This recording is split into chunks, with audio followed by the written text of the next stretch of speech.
hold me close. Pow!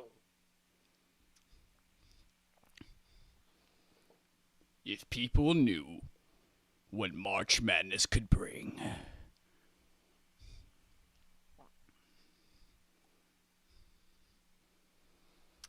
Whoa! We're in the house.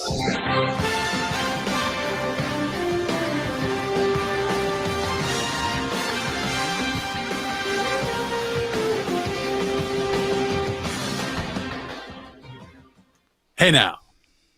Sorry, I had to open up the show with that glorious sound that is just amazing because it means something is here, gentlemen.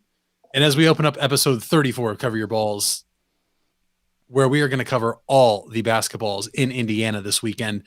In the opening round of March Madness, gentlemen, March Madness has returned after 1 year hiatus. Alongside my two co-hosts, before we get to our top 4 for 4, how are we doing out there today? It's a good day to be out here.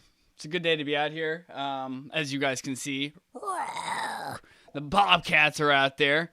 Hopefully they are a little better than that, but I'm excited.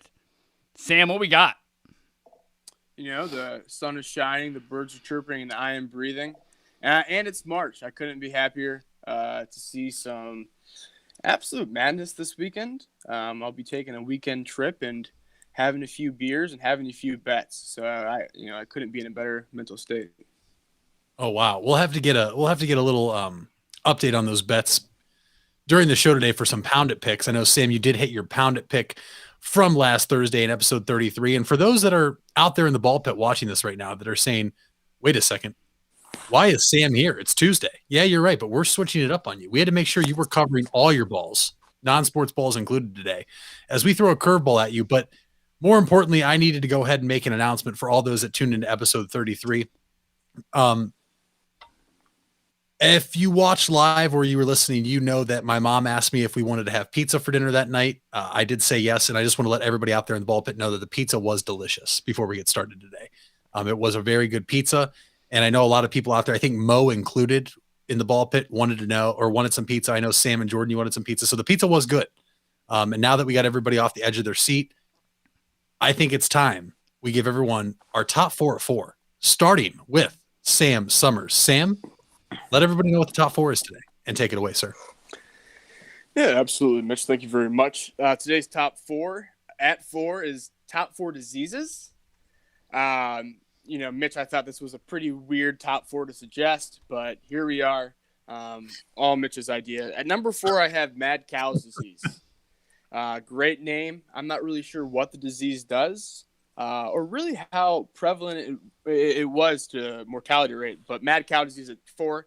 At number 3, I have the number 1 killer, heart disease. Heart disease is the best. I mean, you can't take out the powerhouse in your top 4. Number 2, I have Lyme disease. Just the disease that has the word disease in it has to come on this list. Our friend Kyle Heckman is very experienced with Lyme disease. He's had some personal encounters with that one, so I had to put it on there. And then at number 1, I have COVID-19. To be the best, you gotta to be the best, you gotta do the best. So COVID-19 is doing that. Wow, That's a solid. Actually, it is solid, but I didn't think COVID. I have COVID at 4. I feel like COVID at 1 is way too high. I got COVID at 4. Have mad cow disease at number 3. For obvious reasons. That's all I'm going to say. At number 2, I have the Skip Bayless disease, where bullshit just spews out of your mouth all day long and you can't stop it. And you always wear a Cowboys jersey underneath every collared shirt you wear. And at number 1, I have H1N1. That hit my cross-country team. And I think it was 2010. And that beat my team up a little bit. We probably don't won a state title that year, that specific year, had that not hit us. So, that's a disease that Really, I keep close, dear to my heart because that really had a deep impact on me.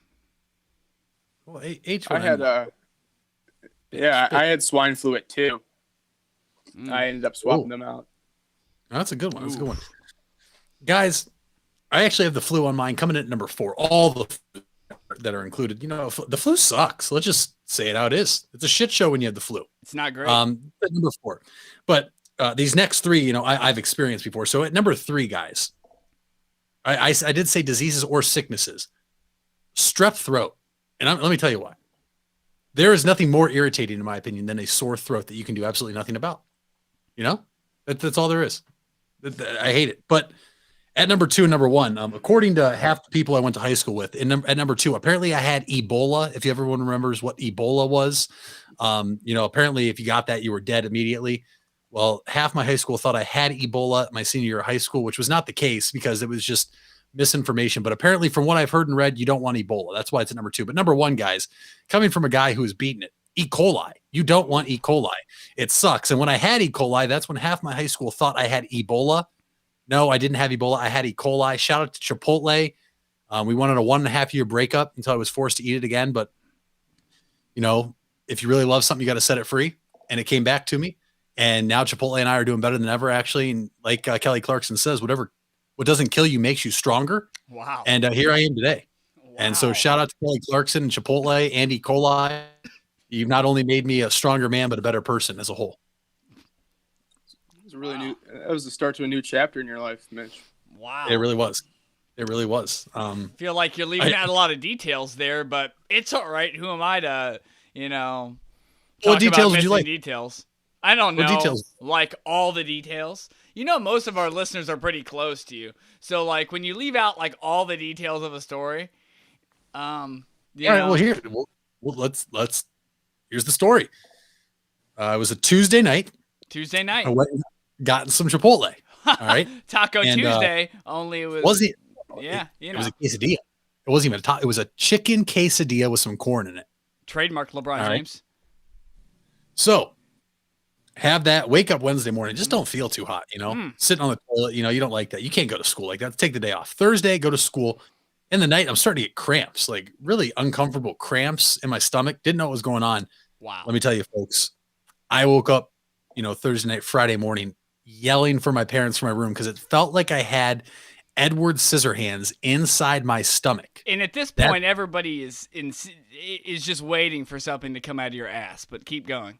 This is. Well, listen, I am in pain.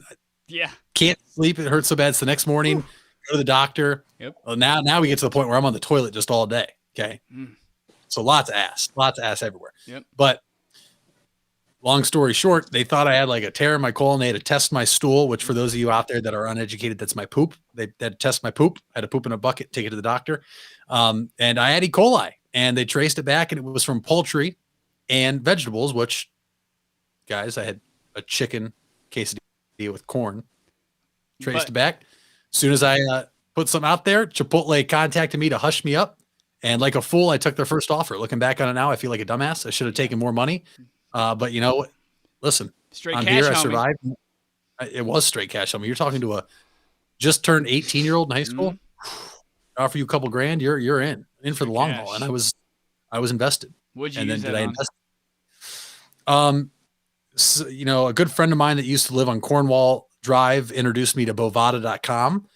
No names on the show, please. But, you know, I just thought I was a really good sports bettor.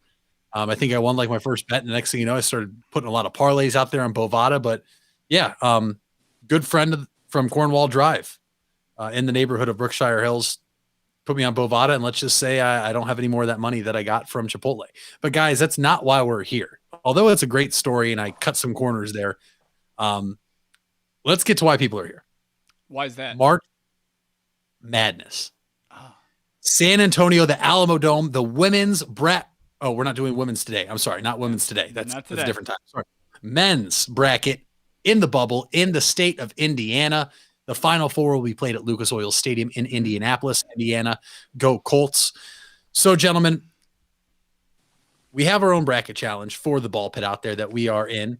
I already checked, just putting the info out there. We already got 12 people in there, and I know a lot more are going to join from our friends group and our listeners group.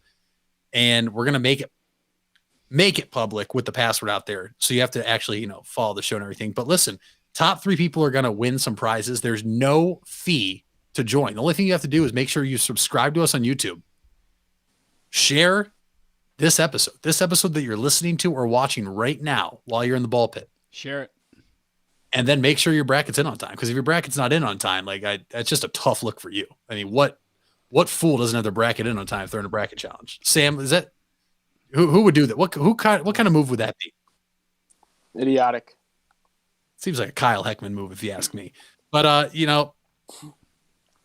Jordan, we talked. We're going to give prizes away, and I just went through the rules on how to enter. We'll post the link and the password to get into the group. It's on ESPN Tournament Challenge. It'll be on our Facebook, our Twitter, and you'll be able to find out through here during the episode the password to the group, which the group name is #TheBallPit. The ball pit. The password is bigger balls. Both B's are capitalized, the B in bigger and the B in balls. That's how you get in there. Subscribe to us on YouTube, share this episode, and guess what? You're in. You place top 3, you get a prize. I mean, who doesn't like prizes? Do you like prizes, Sam? No, not really. No. Not a fan. Jordan, do you like prizes? Free 99. Anything that's free, I'm in. Okay, that's the attitude of a runner. At all these events we go to, there's all this free shit. It's free 99. If it's free, grab it. Shirts, bananas, sandwiches, avocados. Grab it. All the balls, grab it. Well, guys, let's start in the West region where the number 1 overall seed, the Gonzaga Bulldogs, reside. Guys, we aren't going to go pick by pick, but let's talk about the first round matchup of 64. And, we'll highlight some games, and then we'll also highlight who we have going to the Final Four, winning it all, et cetera, et cetera. But we're going to go region by region. So the West region, Gonzaga is awaiting the winner of Norfolk State, Appalachian State.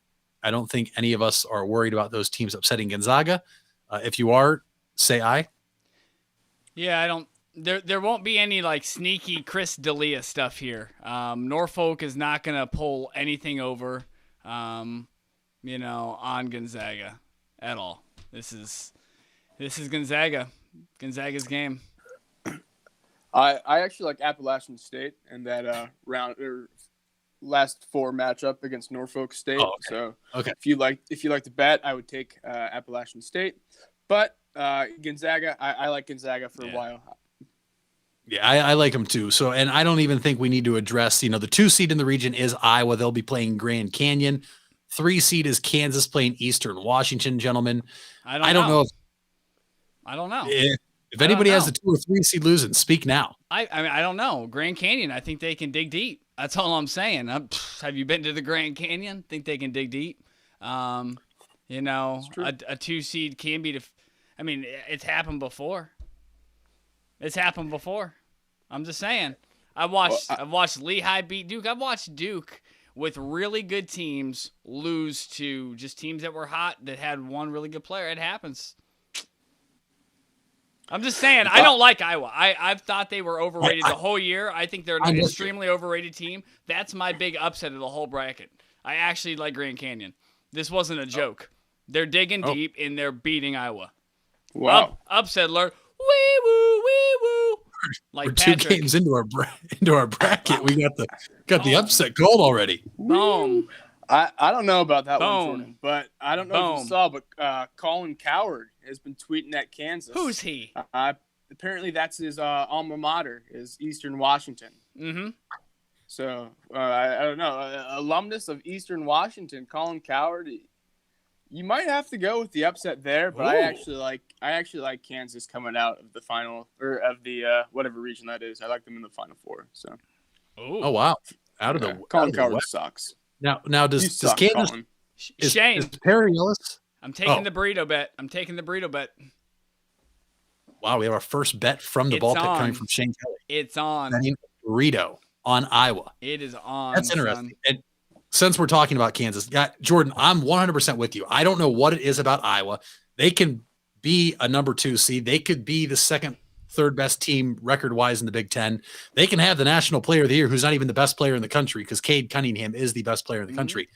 I don't know what it is, but I'm not sold on the Hawkeyes. And I have them beating Grand Canyon. I actually have them winning a couple rounds because I think this is the weakest side of the bracket. It is. I don't know what it is about Iowa. Am I going to be shocked if they lose to Grand Canyon or if they lose in the round of 32? No, I won't. It'll be the one upset that'll happen from a lower seed that I won't be shocked about at all because I just cannot get behind them. But as far as Kansas, Eastern Washington, does Kansas still have Perry Ellis? Did he come back for his 13th year this year? I think he re-opted. Okay, so Perry Ellis is back. Okay, and I heard he's going to reuse his COVID year next year. Yes. I have Kansas moving on, guys. There are a couple games in this bracket that when you go to any website or any channel on your television or Roku or however you watch TV, that people are talking about upsets. So let's just start here. Let's go right to the 5 seed. Creighton and University of California, Santa Barbara. I will be at this game on Saturday at 3:30 at Lucas Oil, guys. A lot of people are picking UCSB. Are you guys flying with Creighton or are you going with Santa Barbara? Oh, Jayhawks get it done. Simple. I don't know. Creighton's kind of crumbling. They didn't play well at all, and against Georgetown. I don't know if that was the finals or the semifinals, but I don't know much about the Gauchos. But what's more fun to say? The Gauchos are going dancing. I don't know. That might be the 12v5 we could see this year. And I think that is the 12v5 we're going to see. I think the Gauchos are going to say gotcha to the Creighton Blue Jays or whatever they are, and send them packing back to where Doug McDermott told the player. I don't even know, like wherever he's from. Is he? I don't even know what state it's in. Is that bad? I don't know what state Creighton's in. Is it Missouri? I would say Canada. I've always thought Canada. Yeah, it's not even a state. Oh, come on, Sam. Get your head. Folks, that's why you tune into us. Come on. For your expert analysis here. I do think that is the 12-5 we're going to see. But, guys, that means that UCSB or Creighton, for that matter, would take on Virginia or the MAC tournament champion, Ohio Bobcats. Guys, let's keep in mind here. Virginia Bobcats are bust. Was eliminated in the ACC tournament due to COVID, a positive COVID test on their team. They will not arrive in Indianapolis for that matter, until Friday. There is no word on how many players are eligible or will not be playing yet. Jordan, is this the 13-4 upset that we're going to see? I think it is. I absolutely think it is. First off, the ACC is absolute trash. That 6 losses by Virginia is a lot. I think the ACC is not even, maybe the 3rd, 4th best conference. And, I just got to roll with the Ohio boys because, I'm in the center of Ohio. I got to roll with the homeboys on this. And I think they get it done. Honestly, I feel like we see a ton of 4-13 upsets every year. Out of all the upsets we see, I think we see, on average, more 4-13 upsets than we do any other seeding. Statistically, I could be wrong, but I don't think I'm wrong. We should check that out. But I feel like in recent years that's been the hot one is 13-4. Yeah, so I would, even if I wasn't being a homer here and picking Ohio, that would be a game to watch because I feel like that has been a trend the last couple of years. At least and Kent State struggled, Virginia struggled with Kent State earlier this year. I said watch out for Kent State, and they unfortunately, Ohio beat the best team in the nation, and they got to the MAC championship and they won. Ohio's playing out of their minds. They have that. I don't know what his name is, Preston. I think Preston. Yeah, he's playing out of his mind right now. And I think Virginia stinks. I'm on your train, Jordan. I think Virginia just flat out stinks, and I hate their play style. So I hope Ohio. I wins. do too. Always low scoring games. It's literally like if Mike Popovich could design an NCAA like basketball league, it would just get with the times. Yeah, like hey, we'll win a game, but with the winning team has 50 points. No one wants to watch a game where the winning team has 50 points. You shouldn't be allowed to win with 50 points. You shouldn't be allowed to do that. There's 40 minutes in the game. That's like it's the lamest way to play college basketball. It is. Well, we'll have to talk about holding opponents to 50, 60 points when we touch on Liberty and Oklahoma State later, gentlemen. But, speaking of OU, guys, I'm right there with you. I think a lot of people are realizing how hot the Bobcats are and also how cold and stagnant Virginia is. And like you guys said, nobody likes that style of play. Why do I want to watch that style of play? It's boring. Sure, it gets you a win, but come on, we're there to watch dunks, 3-pointers, some like throwing some bows, knocking somebody on their ass. I want to watch physical basketball, not let's take 33 seconds of the 35 shot clock off and get a layup. Yes. That's not Yes, exciting. sir. And if you're a Virginia fan and you think that's exciting, stop lying to yourself. Okay. Just stop it. Once again, you're one of the people out there you're lying to yourself every night that you say you like that type of basketball. Okay. So it looks like we're in agreement. We're all taking OU, guys. Another close matchup. I think so. The 8-9 matchup, guys, which the 9 seed historically over the past has beaten 8 seed more times than not. That'll be Oklahoma taking on 9 seeded Missouri, Oklahoma being 8 seed. Sam, Boomer? This is my lock of March, actually, is Missouri over Oklahoma, and I couldn't be more sure of it. All I had to do is I looked at the bracket and I clicked that little I, and I noticed, I looked at the numbers, thought about it for a minute, and Missouri is probably going to win this game by at least 5 or 6 points. That's fair. Guys, if Oklahoma was my bank and I had all my money in Oklahoma, I would sprint to the bank immediately and take all my money out of that bank as fast as possible, because it's a front and it's not real and they're here to steal your money. Oklahoma, if there's one team that is the most prone to get upset this whole tournament, it would be them. By the way, they're only an 8 or 9 seed, so it's not like they're a big seed to get prone to get upset. They're like an average team. But that's why, because they just can't close games. They're not a very trustworthy team. They've had to have probably blown the most games this season. Like they got dominated deep into the second half of games. Like bad, like really bad. And I can't trust them at all. And they've been on TV a lot, so I've actually watched them a solid bit compared to other teams. Actually, probably the majority of the games I've watched have been some of their games.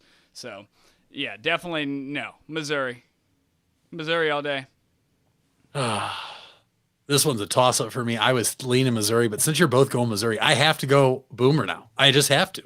I can't keep sitting here and we all have the same picks. I got to switch it up because if we're competing in the bracket. You doing that for Noah Danke? Are you doing that because of your friend? I am. I'm going to stand up for Noah Danke. Are you doing that because of your friend? Have take integrity, son. I am having take integrity. Wow. My take integrity is I'm going to stand out from the crowd. I'm like, you two are can't going be honest with your friends? Clearly you can't be honest with your friends. I just switched it to Oklahoma right now as we're doing the episode. I have my bracket pulled up. I have times on other tabs, but I just went back to my tab and I'm taking the Sooners. You just don't want to hurt your friend's feelings. Missouri. All right. Well, listen, I don't want to hurt his feelings, but guess what? It's going to get me a little further ahead of you guys in the bracket challenge. Okay. That's all I'm worried about. Noah shouldn't respect you anymore. Noah does respect me. A friend wouldn't do that. A friend would be honest. Be honest. I talked to Blake Griffin, former OU basketball player, and he said they got it. All right. That's all you need to know. Blake Griffin and I have been talking recently. Okay. Guys, one other game. We're not going to really touch. Well, actually, we will touch. Jordan, Wichita State and Drake, a first 4 game on Thursday night. The winner will advance to play USC on Saturday. Are your Drake boys going to get it done? Man, I love Wichita State so much. I don't know why I have an affinity for Wichita State. I don't know what was that like? I can't think of the guy's name they had. They had a 3-point specialist a couple years ago. He had Ron Baker? Ton of hair. Ron Baker. Yep. Yeah, it was like why? Yeah, I don't even know how he could play with it. He was shooting like 40-foot shots. I fell in love with that team. Plus, they're the Shockers, aren't they? They are. They're the Shockers, yeah. Yeah. So I don't know. I'm actually gonna roll with Wichita State on this. I know I've been rolling with Drake the whole year, but I'm So I'm a sucker where's for your Wichita integrity? State. You've been rolling with Drake all year, and now here you're hopping off the bandwagon. No, it's not a That's bandwagon. right. I'm being honest with my feelings. I'm separating my feelings from the situation. I believe that Wichita State's a better team than Drake. Drake has been up and down like a roller coaster. I don't want that type of relationship anymore. That's toxic. I want something stable. And so I'm going with Wichita State. Yeah, sure, she doesn't want to party and stay out till 2 or 3 a.m., but she's fun and we pay the bills on time. I'll take Wichita State. I'll take over Drake any day. So now, do either of those teams beat USC before we move on to Sam? Yeah, I actually have that 11 seed beating USC right now in my bracket. Yeah. Wow. No matter who. Yeah, I don't care. Whoever it is. Wow. I don't know. USC has that, what's his name? Mobley? Yeah, Mobley, the center for USC. I don't Evan know. Mobley. All I hear is that he's really good. Mm-hmm. But I'm not a believer. I'm not a believer in Mobley. I'm a believer in Kofi Cockburn. So I'm going with the 11 seed here. Wichita or Drake, either one. Listen, there's only two centers or big men in three big men in this entire March Madness bracket that I don't think can be stopped. One is Corey Kispert of Gonzaga. Plays down low, but also steps outside, shoots, maybe plays through. I don't know. I don't watch Gonzaga. They're on the West Coast.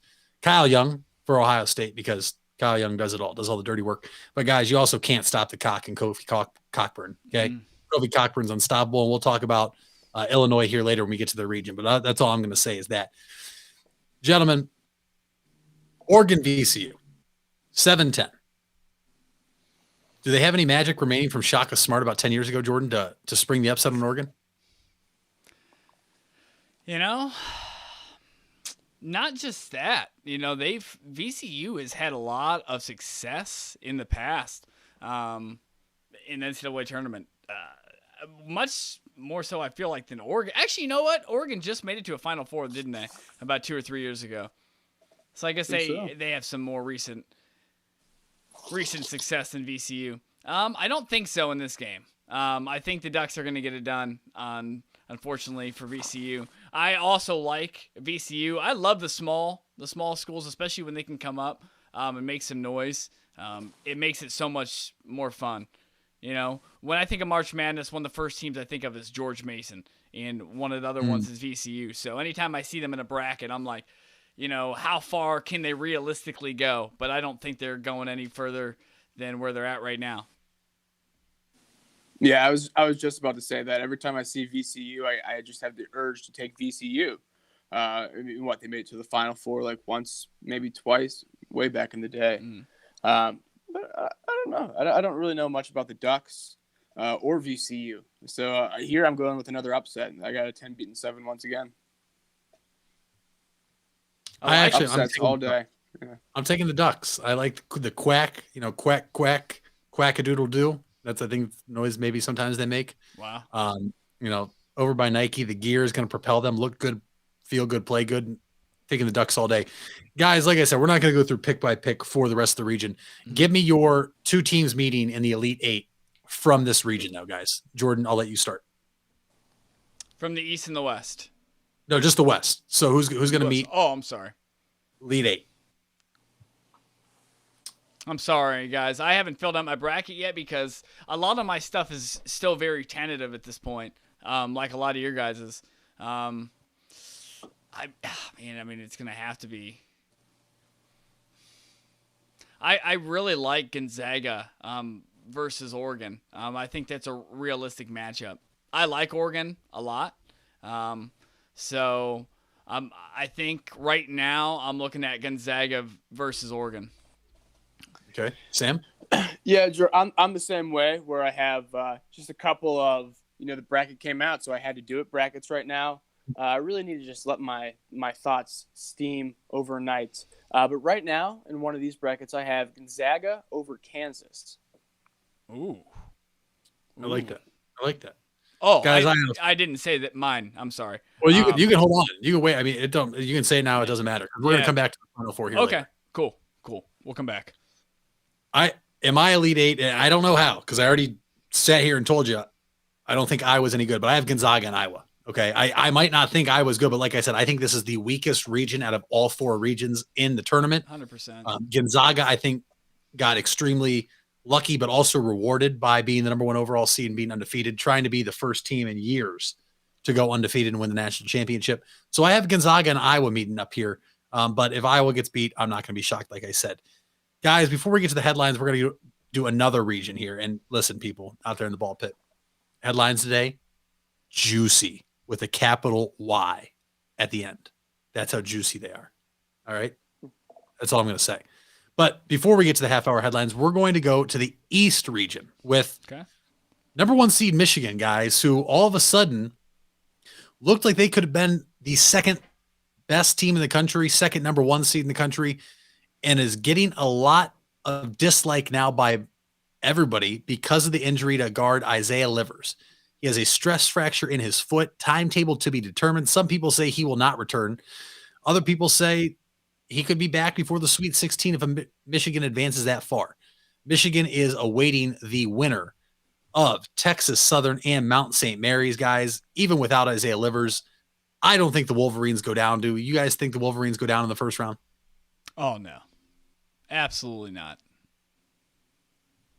I didn't think there'd no shot. Yeah. I mean, Absolutely it happened, not. once in like a century, so. Yeah, and I like Michigan a lot, even with the loss they have. I still think they're going to win a couple games at least. I completely agree.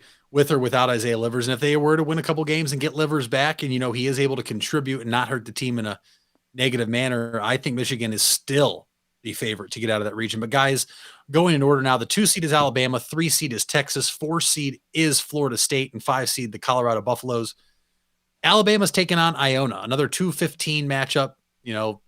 We've seen a lot of 15 seeds upset a 2 seed. Jordan, you already touched on Lehigh beating Duke. Yep. That anniversary is actually today when that happened. When Fantastic. J. McCollum put Lehigh on the map and upset Duke. Sam, can Iona upset the Crimson Tide of Alabama?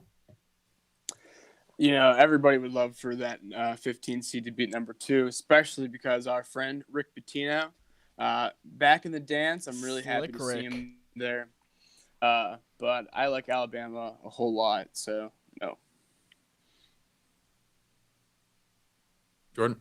Roll Tide. I mean, simple as that. I mean, Rick Pitino's not walking in there and beating them. Not today. This might be the year, guys, that a team wins the football national championship and the basketball national championship. Last time that happened, I believe back in 2007, Tim Tebow and Joakim Noah. And that was one of the worst years of my life because of that. Because those were the most hateable guys to get beat by of all time. And I think we might have that again, guys. Iona's not today. Not today. Get it out of here. It would be crazy to see that happen, but it's not happening, guys. I think Alabama is actually the worst number 2 seed at all the 2 seeds. I think the argument could have been made that another team deserved to be a 2 seed over them. I'm not impressed with Crimson Tide. I think the SEC is a weak basketball conference. I do have them beating Iona, though, strictly from a talent standpoint. Now, listen, Rick Pitino, we know has been there, done that. Could he have some tricks up his sleeve? We don't know. Could he give him the ring around, Sam? We don't know. But I am taking Bama to advance. Texas, taking on Abil Christian. Shane Kelly earlier in the show said, watch out for him. Jordan, is Shaka Smart going to get shocked and have the Longhorns go down? I think they are. By the way, what is this seeding? 3 and 14. Guys, 3 and 14. It's a trend. I'm not crazy. Texas is going to go down. Shaka Smart has been not like the least impressive out of all the tenured coaches at major programs. I'm displeased with him, maybe the most, because maybe my expectations for him like coming out of VCU were so high. And man, he's just not been able to win big games, and I just don't trust him at all. not because I don't like him. I like Shaka Smart a lot, but just because of his track record. Because he's not clutch, right? He's just not. So I think this is it. Another one. Texas is back, and I like Texas up until the Sweet 16 against Alabama. But Texas is most definitely back. Just like their football team was back, and then they get like just destroyed the entire next year. They're a basketball school. They're a basketball school. Yeah. Football isn't their calling. All right, they hired Tom Herman as head coach. It's like hiring Helen Keller to be your head coach. It's literally the same exact thing. Okay, their basketball team is back. I mean, he was an offensive coordinator for a national championship team. Offensive coordinator, though, not head coach. Not head coach. You see what happens when you try to be head coach? You act like he's just some bum. You act like just some. He is. Okay. He's a certified bum. The right hand man to Urban Meyer, certified bum. Those things As aren't a head synonyms. coach. As a head coach, he is a certified bum. There's a reason he just got replaced for Steve Sarkisian, a guy who got fired because he has a drinking problem. There's literally a reason he just got fired. What, now he's with the Bears? God, I feel bad for the Chicago Bears. Can't even get a quarterback. Now they got an idiot. Well, I mean, he's not head coach again. So actually, the move will probably work good for the Bears. But we're here for basketball, okay? We'll cover those balls another day. Texas basketball will survive and advance to meet, guys, what I think is potentially the most intriguing matchup of this region.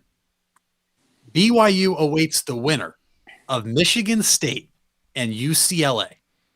This is a 6-11 matchup. Michigan State and UCLA, a first 4 game on Thursday night, 9:57 on TBS, Mackey Arena in Indiana. Mackey. 1, who's winning this game? And 2, does the winner of this game have a chance to upset the Cougars of BYU? Sam. Well, you may have guessed it, but this is another one. I don't care who plays BYU. I think it's going to be Michigan State, so that's why I have the 11 being 6 right now. If UCLA wins, I might have to do some reconsideration. But I like Michigan State over BYU, but then I like Texas over Michigan State. Okay. Yeah. It shouldn't be a surprise to you, Mitch. You know my favorite college coach of all time. Who's the best? It's Tom Izzo. Tom Izzo's the best. Michigan State, the heart of Tom Izzo. Whether he's there or not, doesn't matter. They're getting it done. Mm-hmm. They're figuring it out. They've had a lot of stuff happen this year. At one point, they weren't supposed to make the tournament. Guess what? They made the tournament. They're in. None of those games in the past matter. The only games that matter now is the next game. Next game is against UCLA. They're gonna take care of business. Then they're gonna take care of BYU. Yep, 100%. I'm in agreement with you guys. Sam, I have Michigan State beating BYU. Now, if UCLA is to spring, I don't want to say spring the upset. It wouldn't be an upset if they beat Michigan State. They're pretty even, apparently, according to the committee. If UCLA does beat Michigan State, I don't know if I can take UCLA over BYU, and I don't know why. But if Michigan State does win, they are beating BYU hands down, strictly because of the coaching mismatch. And listen, Michigan State had a down year because they played in the best conference in the country, the conference that had the most teams make the tournament. That's the Big Ten. 9 teams made the tournament this year, okay? It was a gauntlet. I mean, we saw Illinois struggle. We saw Wisconsin, who last year, I believe, was runner-up in the Big Ten, if not win the Big Ten regular season, return almost their entire team. And then this year, guys, they just couldn't compete because of how great the Big Ten was. So I think Michigan State has been battle-tested. They have the better coach.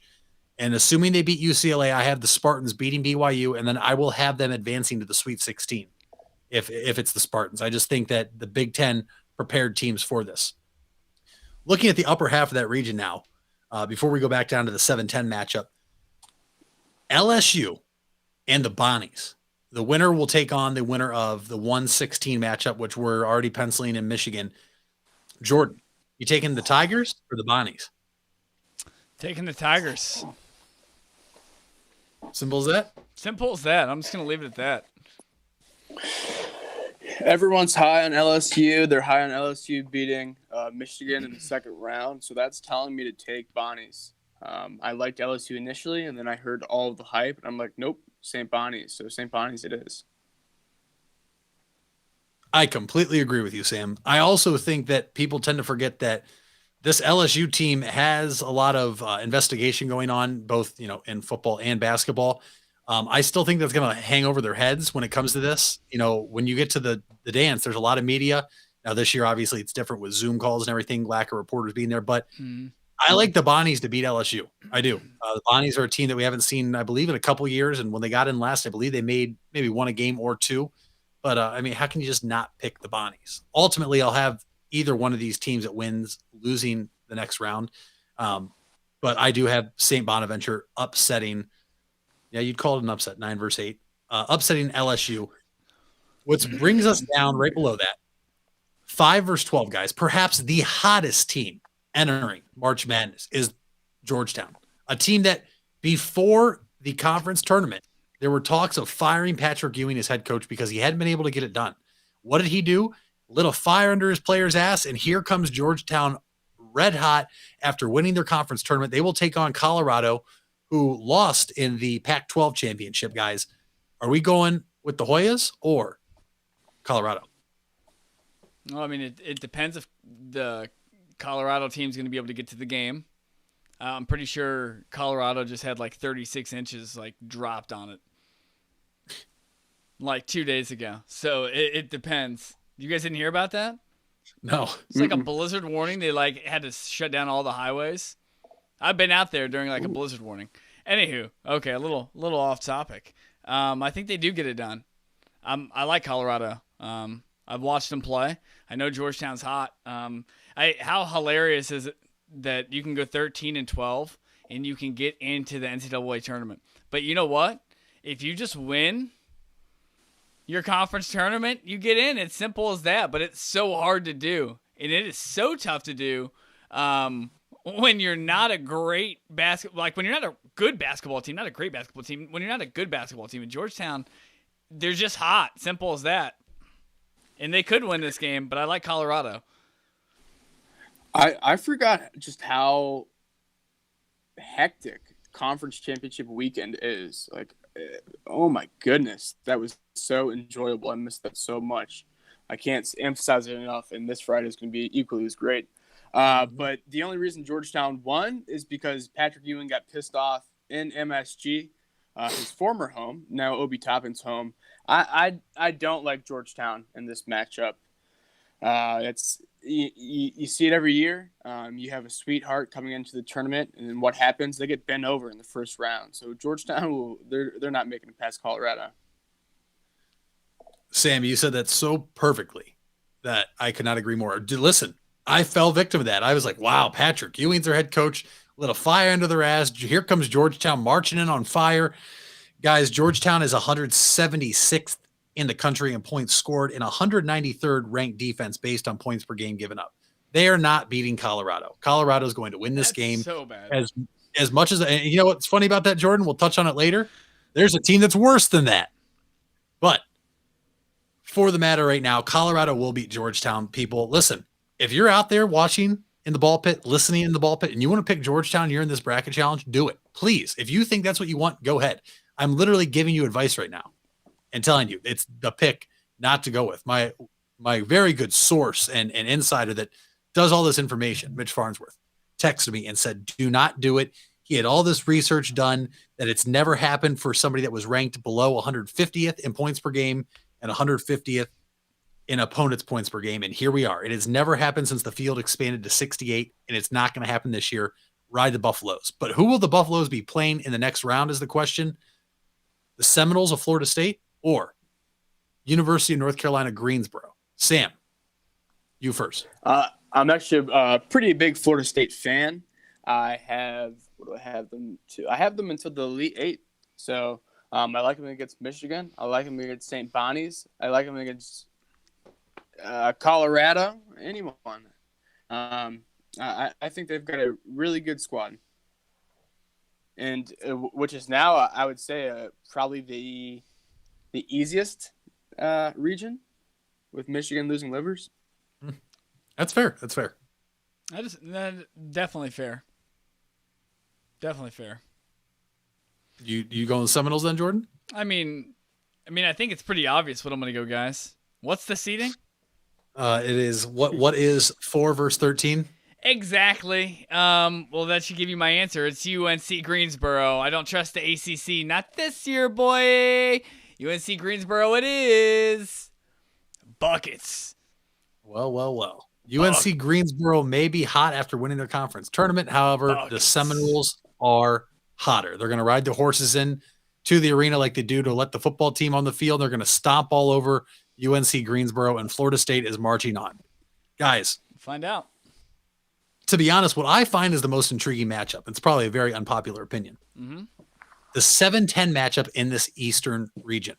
7-seed UConn taking on 10-seed Maryland from the Big Ten. All right. UConn's 15-7, Maryland's 16-13. But like we said, one of the 9 teams from the Big Ten that's gotten in here. Sam, big UConn Husky guy over there. You still riding with your Huskies here? Unfortunately, I'm not riding with the Huskies. Real tough decision, but I don't think it was a very hard decision. I like Maryland a lot just because, again, it's the Big Ten. We're going to see how tough the Big Ten really is. And I really think that the Big Ten outclassed every other conference by a mile this year. So if you have a Big Ten team in front of me, I'm taking the Big Ten for a while. Jordan, you feel the same way? Yeah. Sam, you said it. If it's a Big Ten, if you have an opportunity to take a Big Ten team, take it.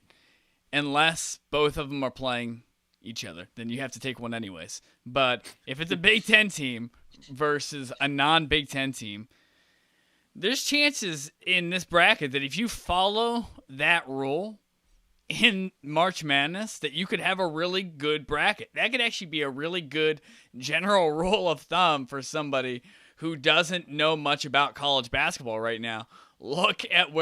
Figure out where the Big Ten teams are and march them as far as you can into the tournament. Because I guarantee you by the end, most of the teams at the end are going to be Big Ten teams. Because all those teams are battle tested. Every game is cutthroat. And every game is the difference between, maybe being... guys, 1 or 2 games in the Big Ten tournament for some of these teams maybe decided maybe a 5-seed swing between 2 teams. You know what I mean? That's how big all those games were this year. I think, I'm getting on a tangent, but I think it's going to be dominated by Big Ten teams. Dominated. Yeah. I agree with you guys, but I do have one question. Sam, does Maryland have Kofi Cockburn? They do not have Kofi Cockburn. I don't think. Okay, so they don't have Kofi Cockburn, which means UConn doesn't have to stop the cock, which means UConn is going to upset Maryland here. And not upset. UConn's going to advance, guys. As crazy as it sounds, and we're going to give our Elite 8 picks here for the East region before we hit the headlines. UConn's going to beat Maryland, and I have a feeling UConn is going to be that one team that is hot. I don't even know anybody on that team. But I have UConn advancing to my Elite 8. As crazy as that sounds, I have the Huskies going all the way to the Elite 8. That's my team that I'm picking in the region to go that far. They're not going to win it. But since they don't have to face Kofi Cockburn, UConn will beat. This is the one Big Ten team I don't have winning the first round. Man, you have balls. I love it. Got some cojones. So, Jordan, give us your Elite 8 matchup for the East region then. Elite 8. So let's look at this.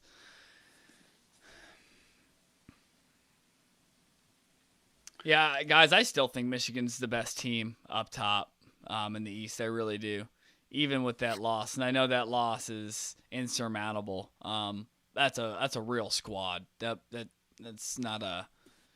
It's a real team. I mean, they still have Dickinson and Wagner, and they got some hoopers on that team. Yeah, and it's Alabama because I have Alabama in my Final Four from this region.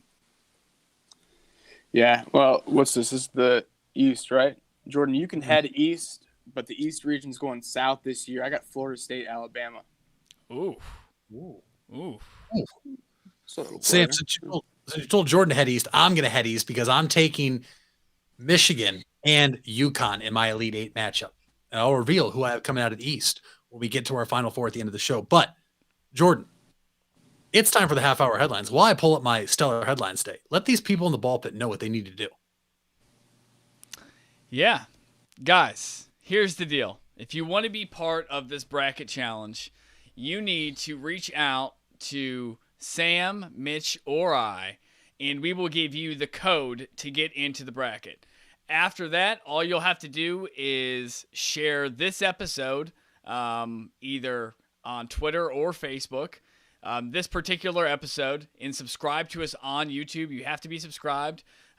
Give us your bracket. We're going to give out prizes, first, second, and third prizes, up to $100 worth of value. Prize 1, 75, and 50. So we're giving out some cash and some apparel, some Cover Your Balls apparel. You just have to make sure you're sharing us, subscribe to us on YouTube, and if you're serious about a bracket, it's free. Just reach out to us, and we'll give you the information so you can get into the bracket challenge on ESPN. And if you're still listening to us right now, the password is Bigger Balls to get in this group. Capital B and bigger, capital B and balls. And gentlemen, with that, let's hit today's afternoon, half hour, but actually very late headlines. Shall we? Yes, we shall. Shall we? Well, let's start in the women's bracket, guys, where Cal Baptist of California ran into a weird rule. Cal Baptist won their tournament and went undefeated, but they won't be in the tourney because of the NCAA rule of a D2 hopping to D1 level. They're only in their second year in transition, which means they're ineligible for all postseason championships minus their conference tournament. North Alabama, also in a Division I transition, beat Liberty in the Atlantic Sun Final a few years ago, but also missed out on the tournament. Does the NCAA need to change this rule, guys? They do. I had to go through that same process because the school I went to originally was an NAIA school that went Division II. And I had to sit out 2 entire years where we couldn't go to the NCAA tournament because of that. The NCAA has a lot of weird, awful rules like that that are bad for the athlete. They don't protect the athlete. And all your rules should be to protect the athlete because that's what it's about. Especially at this level, these are still, they're adults, but really, when I was 18 or 20, I was a kid. So, they need to change these rules. Ridiculous. To keep a group of young, powerful women out of the tournament because of discrepancy after an undefeated season, that's a crime. I would take that to the Supreme Court. And Jordan, you hit it on the nose. It's always, students first, kids first. And it's not that. It's never that. That's just a huge problem overall with our education system. And then, especially with the NCAA. Agreed. NCAA needs to get this fixed, which means they'll fix it in about 20 years when it's more convenient for them because they do nothing but twiddle their thumbs and kiss each other's ass. But moving on, we'll stay in college basketball. Just a little news. The Ohio State Illinois Big Ten Tournament Championship, which Illinois won in overtime, was the most watched college basketball game of the entire year, guys. Does that shock you at all? And secondly, was it the game of the year? Illinois versus who? Ohio State. Oh. No, that's not shocking. Just because I think Ohio State has a huge following right now in particular. I feel like all my family and everybody is watching the game, and it hasn't been like that in past years. In Illinois, that's a basketball school, so not shocking, because the really big schools are terrible this year. Yeah, it always helps when you have the Buckeyes in the championship, and you just have, when you see it in football, but Ohio State fans, when Ohio State's doing well, they come out to play. And that includes basketball, but it really helps when your game goes into overtime, and then Selection Sunday is right after your game. So I think they got a little boost there from the overtime. But regardless, it was game of the year. That game was unbelievable, especially when Ohio State's missing Kyle Young, and then Illinois was into foul trouble real late with their best two big guys. So that game was, I mean, I agree. It was one of the games of the year. And if it wasn't the game of the year, I'd still put Ohio State, Michigan part 1 or part 2 up there. I think it's safe to say Ohio State was involved in one of the games of the year in college basketball, guys. Staying in college basketball. And we're going to get into this region right after the headlines. Sister Jean is going to Indy. Sister Jean of Loyola, the 101-year-old super fan, will make the trip to watch the Ramblers in the men's national tournament. Guys, is the magic going to return for Loyola of Chicago?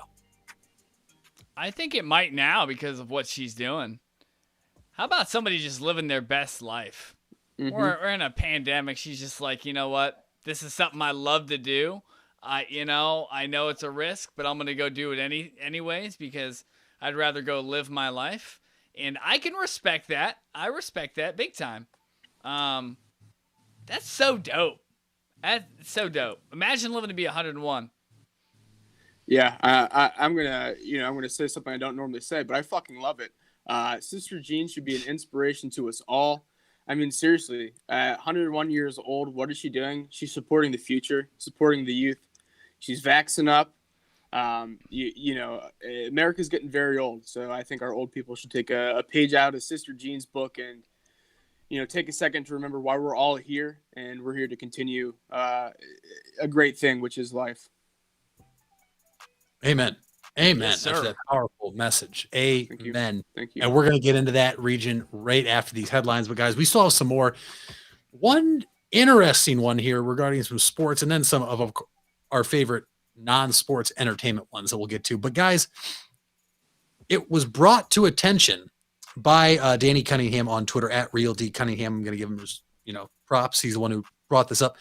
Colin Youngbull Sexton, point guard of our Cavaliers, under his liked messages and tweets, he had liked a tweet that said Kevin Love stole $120 million from the Cleveland Cavaliers, heist of the century. Jordan, what do you make of the point guard liking a tweet about his teammate stealing money from the Cavs? I mean, Kevin Love definitely stole all that money from the Cleveland Cavaliers. I love Kevin Love, but he hasn't played like any games. Or any meaningful basketball for Cleveland since LeBron left. LeBron left this is LeBron's third season with the Los Angeles Lakers. Third season. And Kevin Love hasn't done one. And we could even make an argument that he didn't even do anything the last year with LeBron there. Like he didn't help LeBron out at all. So yeah, I like it. Someone calling him out. Kevin Love is our brand ambassador. I don't think he's on the 12-man roster. He's the Cavaliers' brand ambassador. I mean, I don't love the move from Colin. You're kind of a professional, but he's the bull. I mean, he's calling the vet out. He's just giving him the horns. I had no clue Kevin Love started the night. Last game? Or I think it was against the Hawks, and he played, 10 seconds? He started against the Pelicans, started against the Hawks, and said he felt discomfort in his calf, didn't want to re-aggravate it, and did exit the ball game. And for context, guys, Kevin Love has now appeared in 82 games since LeBron James has left. Usually 82 games is what is played in a regular season. And like Jordan said, this is the third season since LeBron James has left. That's so bad. That's also so frustrating. $120 million. You know how many guys on all Cleveland sports teams across the board have literally had contracts like that? Nick Swisher a couple years ago. Oh, that same Syrian Indian. Oh my gosh! Yeah, Kevin Love ranks up with Nick Swisher for me against people I just. Oh my gosh! I don't know if I'd put that. I don't know if I'd go that far. I mean, I love Kevin. He was a huge part in 2016.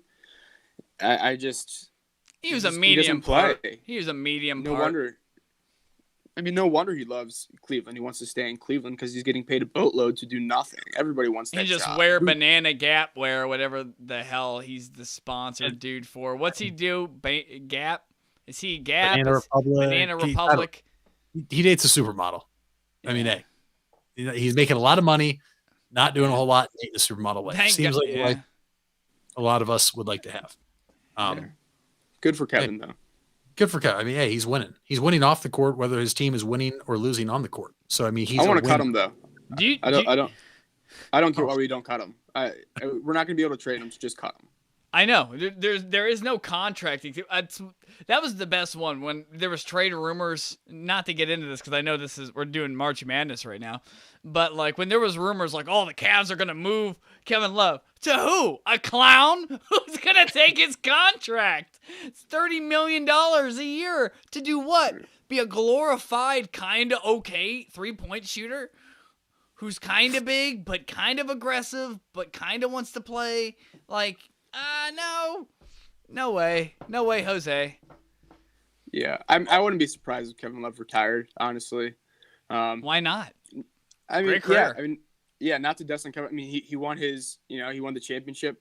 He spoke out about his mental health struggles and mental illnesses, which I absolutely applaud. I love that. And no doubt. Now he's dating a supermodel wife, and they're about to get married. So I think Kevin has bigger aspirations in basketball. I wouldn't mind if he donated a few million back to the Cavs, but hey, Kevin, you do you. Yeah. Well, breaking news as we're doing these headlines, guys. Quick headline. Andy Dalton has signed with the Chicago Bears. Is he the new QB1 in Chicago? Oh, wow. Chicago got their quarterback. I actually really like that move. I like that move. Andy Dalton is just as good as he was. He can be just as good as he was when he was in Cincinnati. And he never had a stable head coach. You're going to go in with somebody like Matt Nagy, and Andy Dalton's a veteran, so you're not going to have to teach him all. That's a good relationship. I like that. I think that that's going to make Aaron Rodgers' job a lot harder. It's going to make his job a lot harder. I just can't wait to see Big Cat's tweets about the signing of Andy Dalton. That's something I look forward to. Wow. Big Cat's going to tell you that he wanted Dalton over Russell Wilson any day of the week anyways. But, guys, moving on. One sports-related headline from a basketball player that is jumping into the baseball world.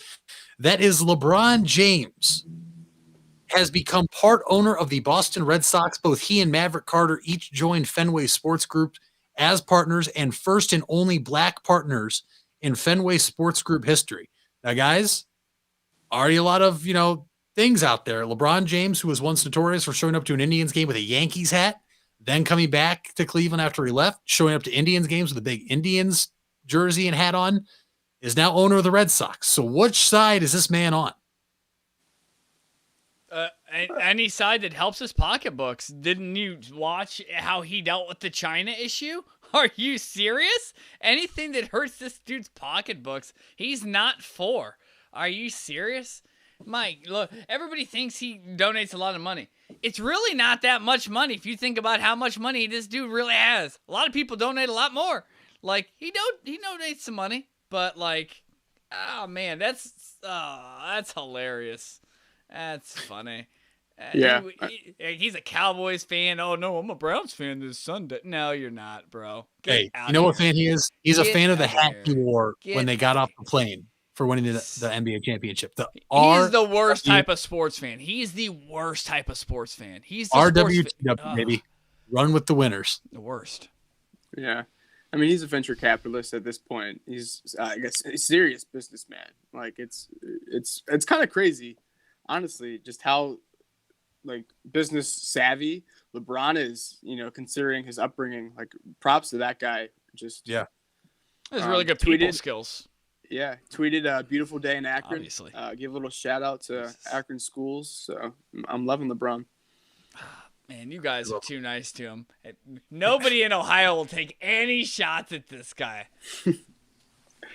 At all. He gave it to us. He gives you so many. He gives you so many opportunities to take shots. So many. You just let them all go. You let them all go. You know what? No, I'm an equal opportunity hater. Okay. No, it doesn't matter who you are. You say something, disagree with, we'll talk about it. Okay, well, you know who doesn't do that, though? Is Drake. Perhaps the greatest songwriter and rapper.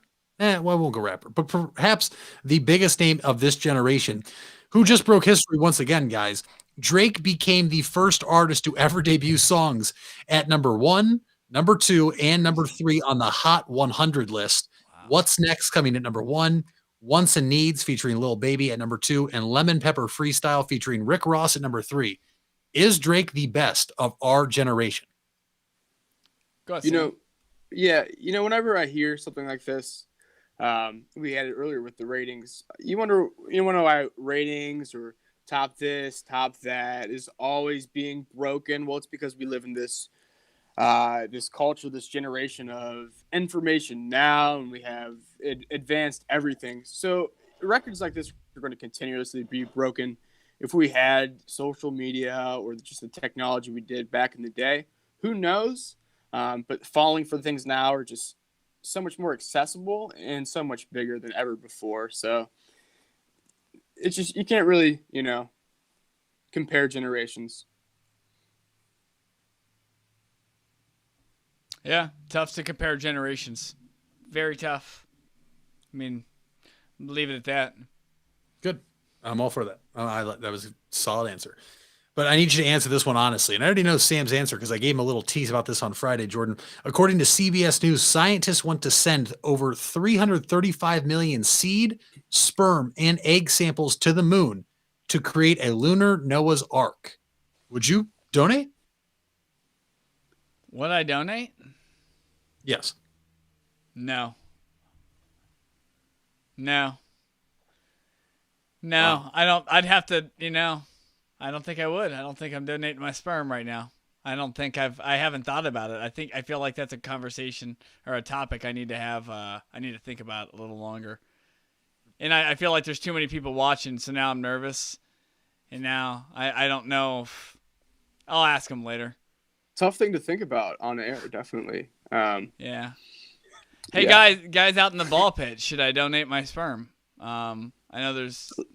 And people out in the ball pit, would you donate yours? Or, ladies, would you donate your eggs to create a lunar Noah's Ark on the moon? I don't know what that means. Can you... What is that? They pretty much want to see if they can put life on the moon is what I'm taking it as. So how I took it is, if the world ended, if our Earth goes to shit, and we have the possibility to keep humans alive, keep the human race going, I think that's like kind of disaster plan, like Noah's Ark, world's over. That's how I took it. I'm not going to really give a shit if the world's ending, if Noah's Ark is something. I mean, that's not my top priority.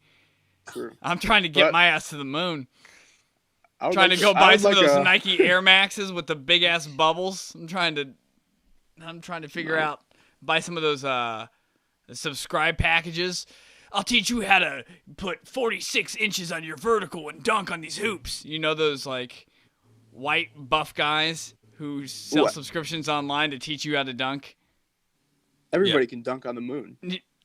Well, I know, but I have to get to the moon, so I got to figure out. You're jumping? I don't know. Figure it out. You keep jumping, you might get there. Figure it out. It's true.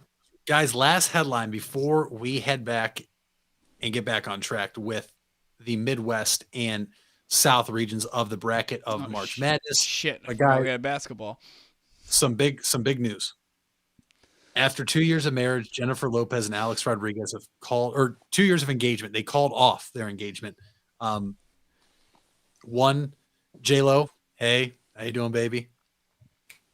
Two, guys, are you heartbroken that this love didn't last? I saw the other day A-Rod spoke out about his relationship with J-Lo, and I thought things were going great. I didn't tap on the headline, and here I am just now finding that they're getting divorced.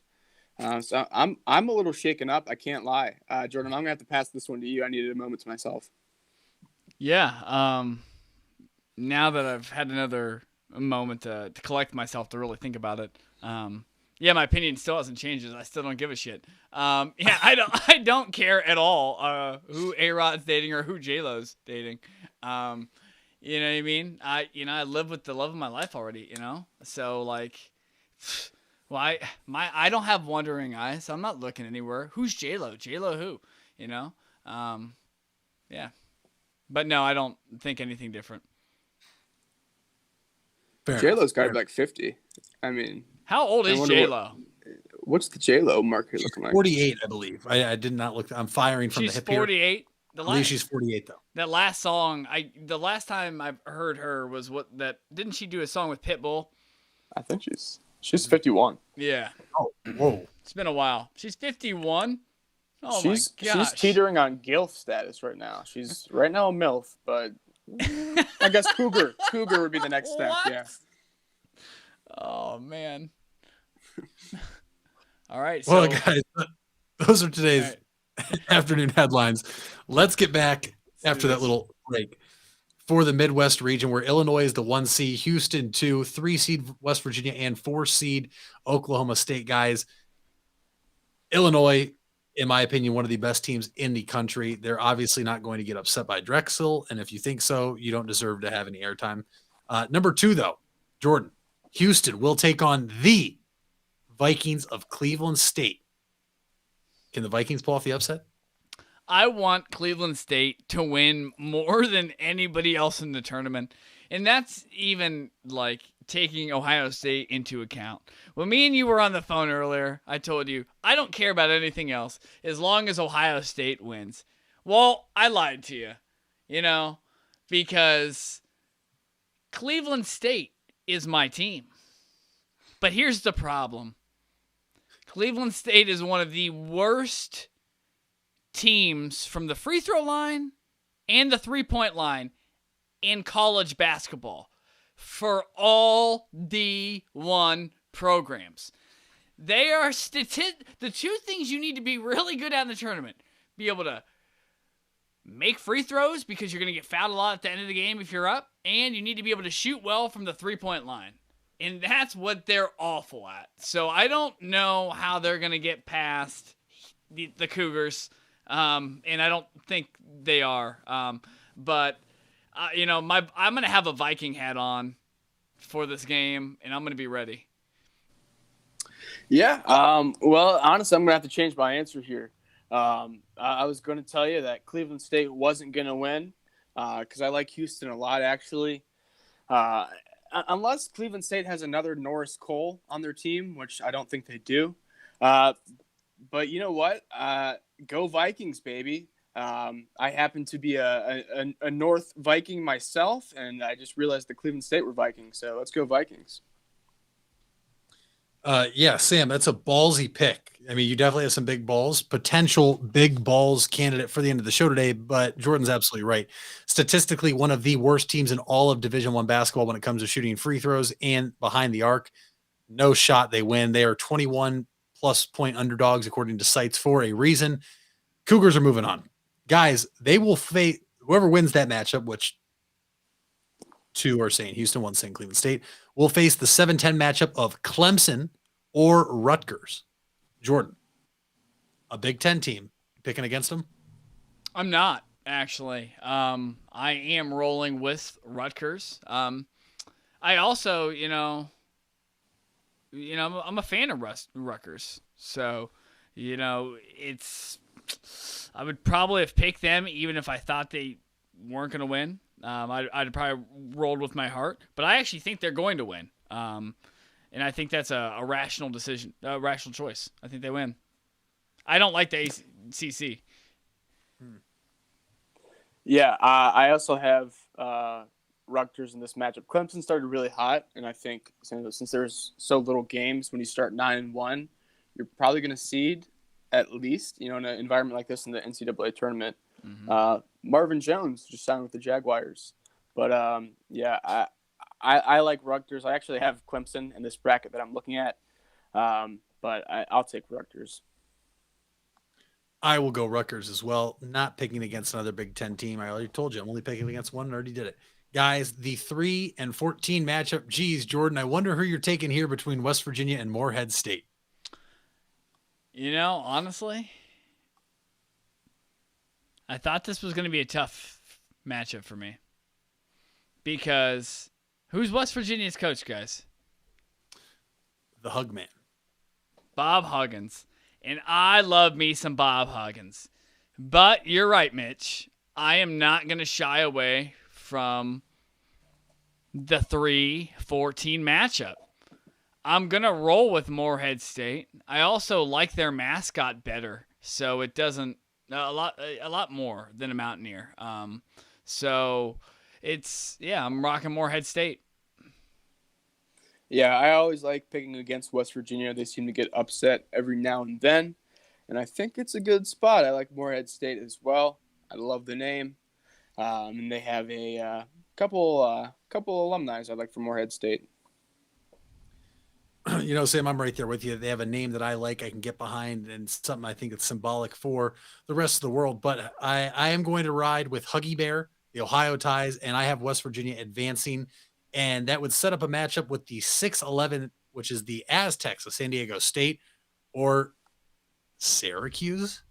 That's right. The orange people of Syracuse got in. Jordan, how you feeling about this one?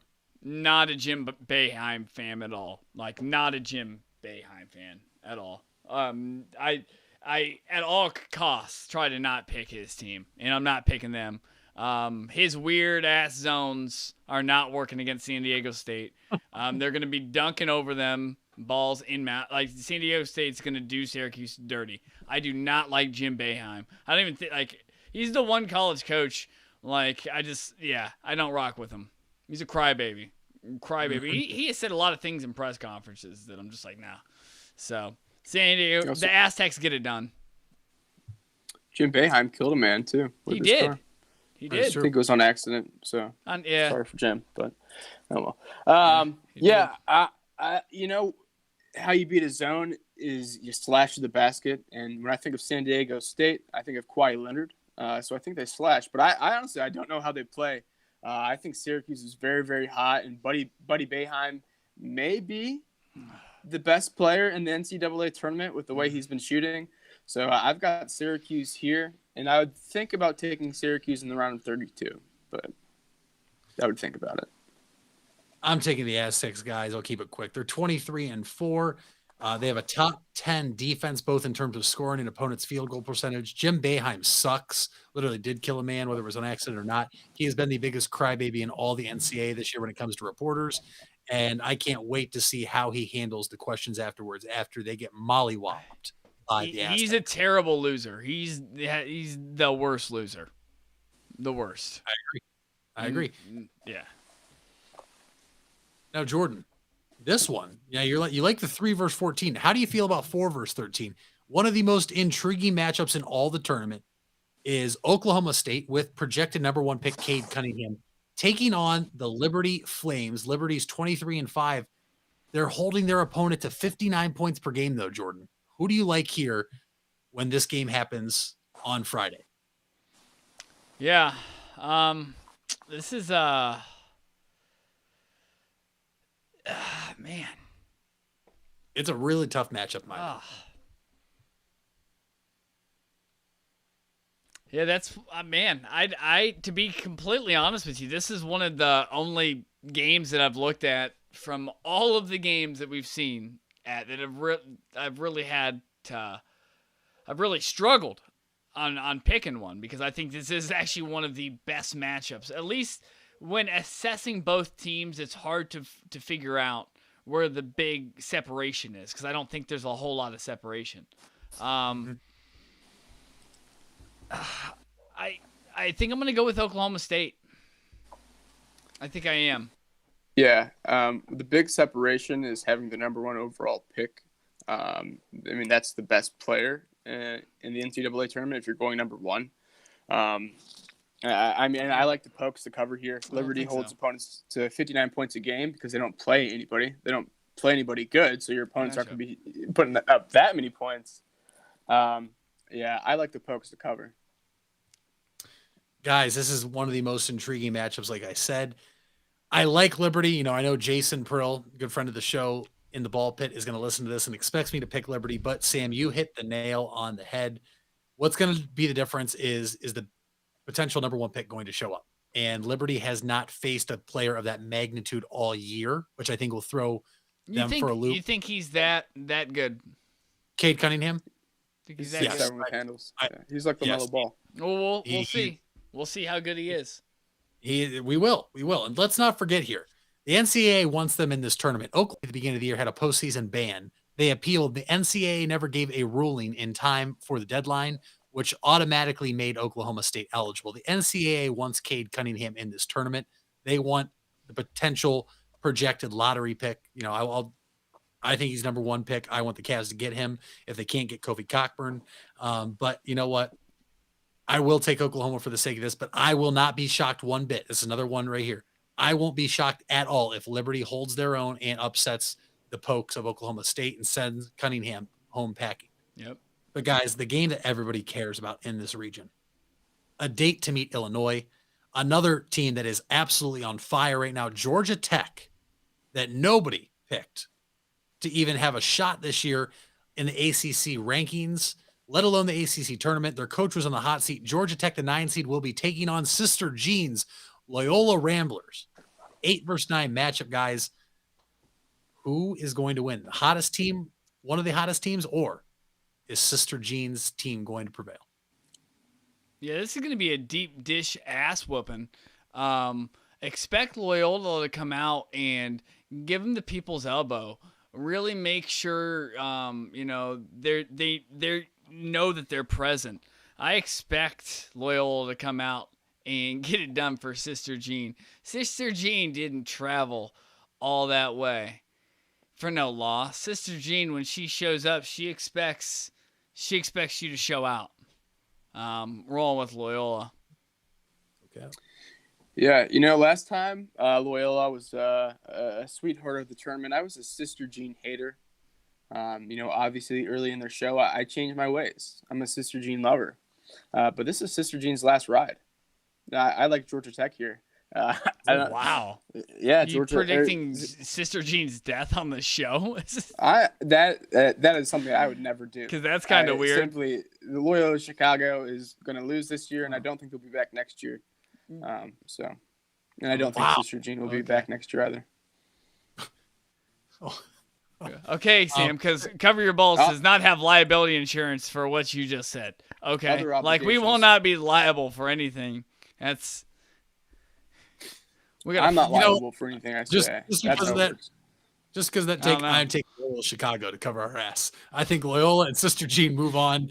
And Sister Jean, I'm rooting for you. I'm hoping here's the 4 more tournament appearances in March Madness for you, Sister Jean. Let's go Ramblers. They're moving on. Guys, your Elite 8 matchup for the Midwest region. Jordan, yours, please. Yeah, I think it's pretty obvious. I think we're going with the Illini coming up top. And it's looking right now for me like Houston. So I got Illini and Houston. Yeah, if you're a fan of orange, the Midwest is the region for you. I'm looking at Illinois, Oklahoma State, Syracuse, Clemson, Tennessee, Oregon State, just a whole bunch of orange.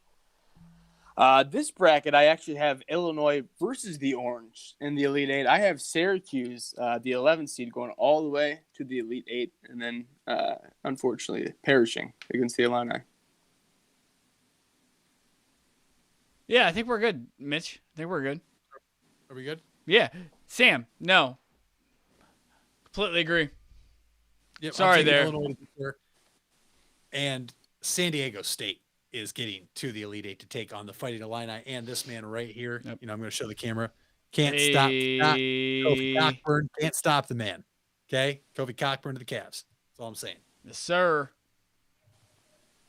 Guys, at least one region left out of the 4, and that is the South region with the number 1 seed Baylor, number 2 seed The Ohio State University, 3 Arkansas Razorbacks, 4 Purdue, and 5 Villanova. Guys, once again, we're just going to pencil the 1 seed in there unless you guys think Hartford's going to win. And we'll stay with potentially one of the more intriguing matchups of who Baylor would face in the second round, the winner of 8 seed North Carolina or 9 seed Wisconsin. Sam, you going Tar Heels or Badgers? I've been going back and forth on this one. I like Wisconsin normally. I know, Mitch, you said you're only taking one Big Ten team loss in the first round, so I think you're going with Wisconsin here. But I have UNC. I think their backcourt is just too overpowering for Wisconsin. I think that they're essentially going to run them out of the building.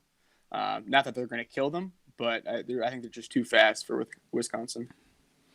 Well, good thing they play in a basketball court, in a restricted area, and you have to stay within those boundaries because the Badgers can do that. The Badgers can play with UNC, maybe not on an infinite court, but on a restricted court like a basketball court, I think they can, Sam. And I think they're a way more consistent and reliable team than UNC.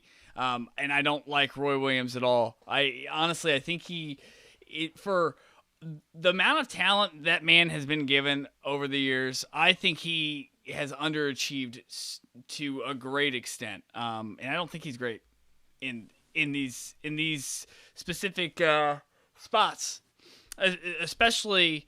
I think he's great as a 1 or 2 seed. But I don't like him as an 8 seed. You get what I'm saying? Like it's a completely different mentality.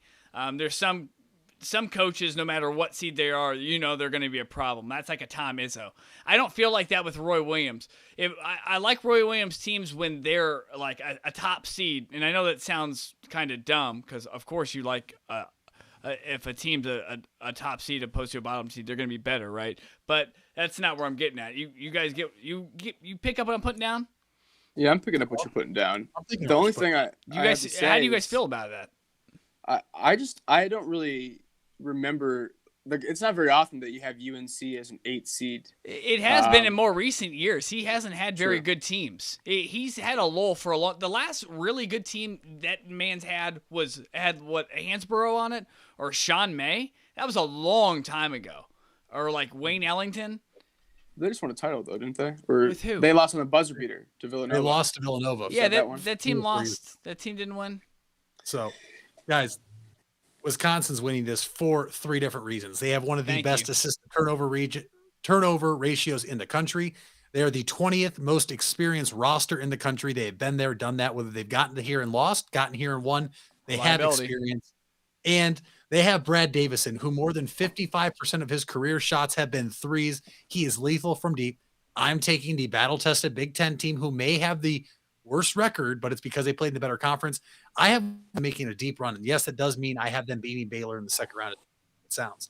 But I do have Wisconsin beating the Tar Heels, Jordan. I agree with everything you said about Roy Williams. I do think North Carolina is on the decline. Yeah. And guys, good points there, Mitch. Good points. Thank you. Hopefully I have good points for the 5-12 and 4-13 matchup. We'll start for the verse 13, Jordan. Purdue, the 4 seed, taking on 13 seed North Texas Friday night, Lucas Oil Stadium. Who are you taking here?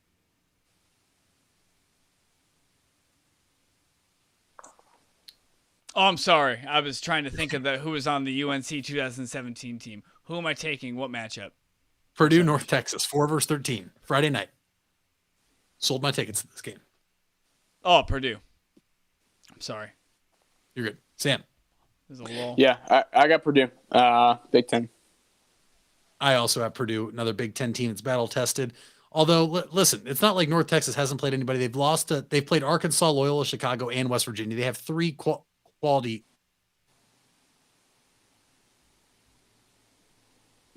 And they're about to have one more. Team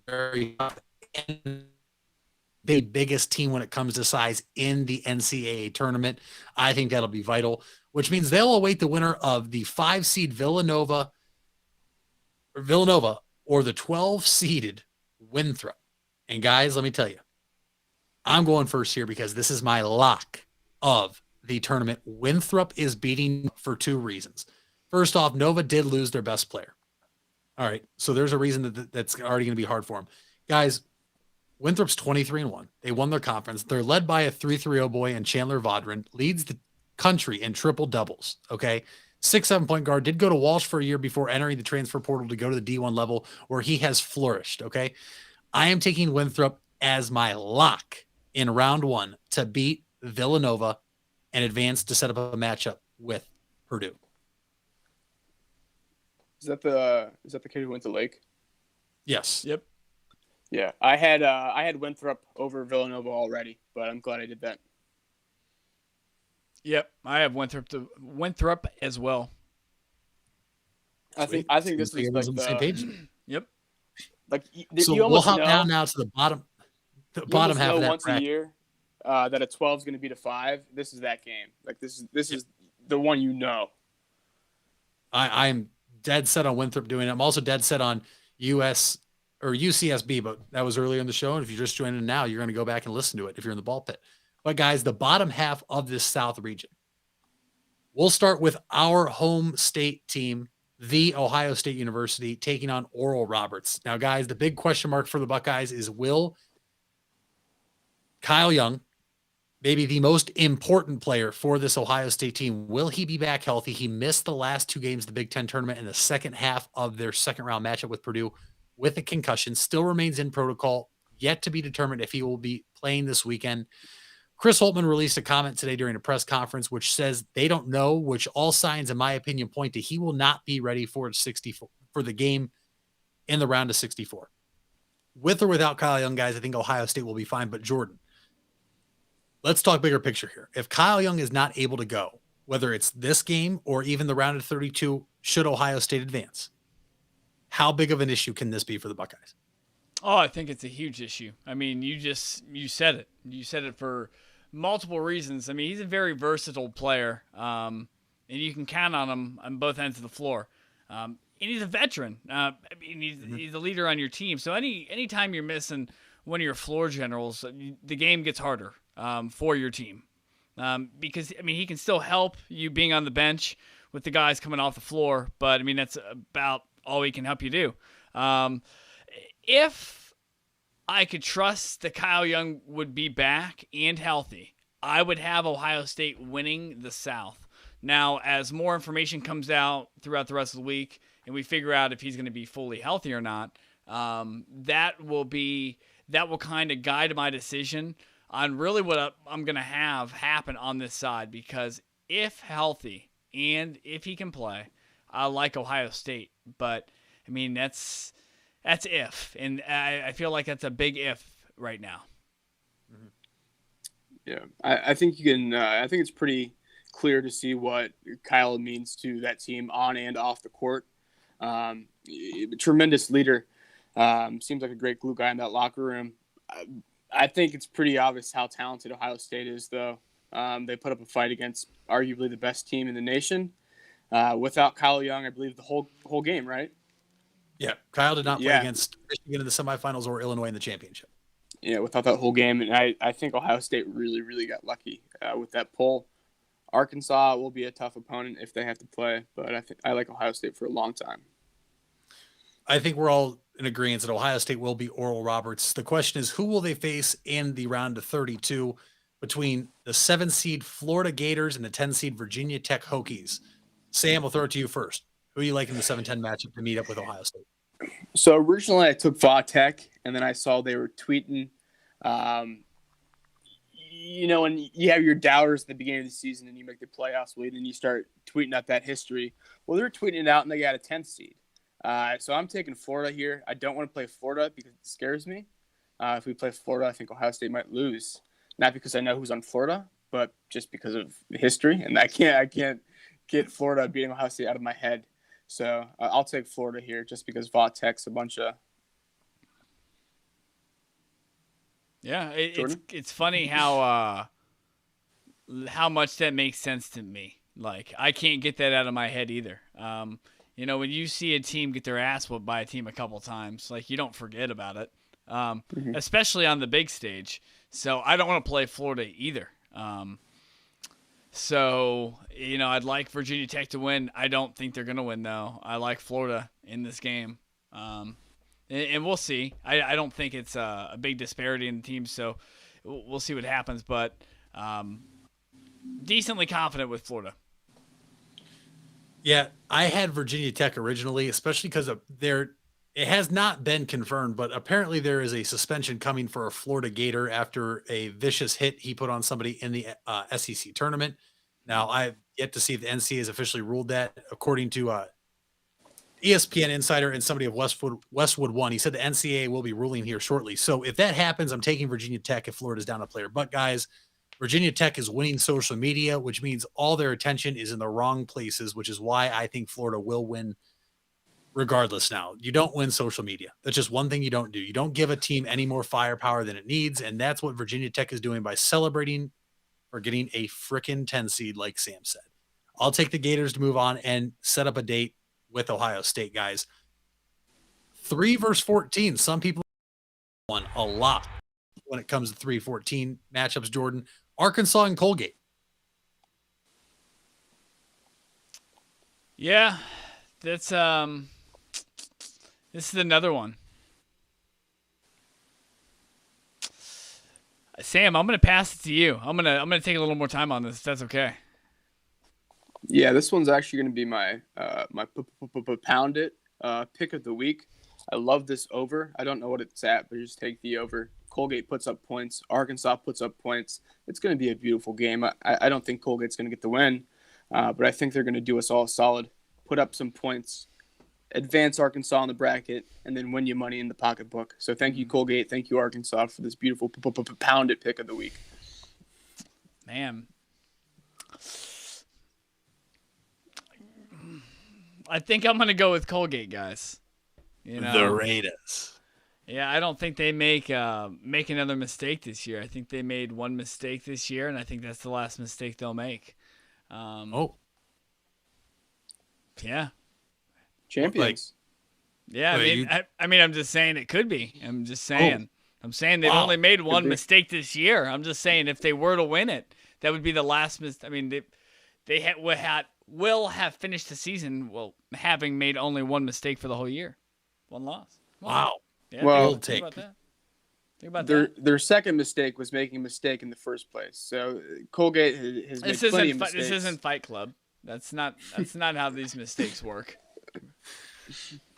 Everybody out in the ball pit, listen up. I am with Sam on his pound it pick of betting the over. This is going to be a great game if you like offense, guys. There are some snoozer games of like Virginia. This isn't Virginia playing. This is going to be a high-scoring, high-flying offense. But, Sam, while I agree with that, I agree with Jordan in taking Colgate over Arkansas. Listen, there is no sign to even take Colgate here. They have not played a single opponent with a net 75 ranking. All right? Everything is there for you to take the Razorbacks of Arkansas, who've never even been known for a frickin' basketball school, which is why I'm taking the Raiders of Colgate to beat Arkansas and set up a matchup. Love to hear it. In the round of 32 with the winner of Texas Tech and Utah State. Now, guys, Texas Tech, a team that was removed a few years ago from the national championship, versus Utah State, who has a player who wears number 44 because he loves the Wendy's 4-for-4 option. So, who doesn't? Are you taking the team been there, done that, or the team that supports their local Wendy's? I mean, anybody who's going to support a local Wendy's, one, is a hero. Okay. Two, their mascot is the Utes, correct? Mm-hmm. If you're not rocking with Utah State just for their mascot, I don't know what to tell you. You know, a lot of people out there, they like Texas Tech. But I'm rocking with the Utes. Don't be surprised if they win. I'm surprised you guys aren't going for the Raider versus Raider matchup if you're taking Colgate here. Texas Tech, who I think is a little overrated. Mm-hmm. Not a huge fan of watching them play, but they have a guy, I believe his name is Matt McClung. I don't know who he is. He's a little white guy. Dickie V loves him. He's just one of those guys that he shows up during tournament time. You're going to see him on the sidelines, probably doing the Corvette dance, whatever's the most popular at the time. That's what he'll be doing. And I got the Raiders here. Sam, yes, his name is Matt McClung, and he left Georgetown after last year, which was another reason, you know, we talked earlier, Patrick Ewing was on the hot seat. All of a sudden players were entering the transfer portal. But listen, I am going for the Raider versus Raider matchup in the round of 32. I don't love Texas Tech, but I like Texas Tech to make somewhat of a run here in the tournament. A team that has some great players, plays solid and sound defense. They will defeat Wendy's, which ultimately means that you can pretty much call Texas Tech McDonald's since they'll defeat Wendy's here. I like the Red Raiders to advance to the round of 32 and take on Colgate. With that being said, guys, your Elite Eight matchup in the South region, please. Yeah. In the South, I'm still going to go ahead and do it. and put Ohio State right now, tentative, but I'm going to leave Ohio State up there, and I'm going to have Ohio State against Wisconsin, like you, Mitch. You love Wisconsin, and so do I. And so that is my matchup up top. Not really completely sold on some other stuff, so that's what I have right now. That's tentative, but we'll see. And say before you go, I was gonna hop in there and say I'm right with Jordan. I have Ohio State getting there, but I have an asterisk next to him. It depends on what we find out about Kyle Young before brackets have to be set. If we find out he's going to be out, for one game, I'm still going to take him. 2 games, maybe. But if we find out Kyle Young has a more serious head injury, which are one of the most looked at and vital injuries of today, I'm going to have to probably pull Ohio State out. But Jordan, I'm with you with Ohio State getting there tentatively right now, but I actually have Purdue beating Wisconsin.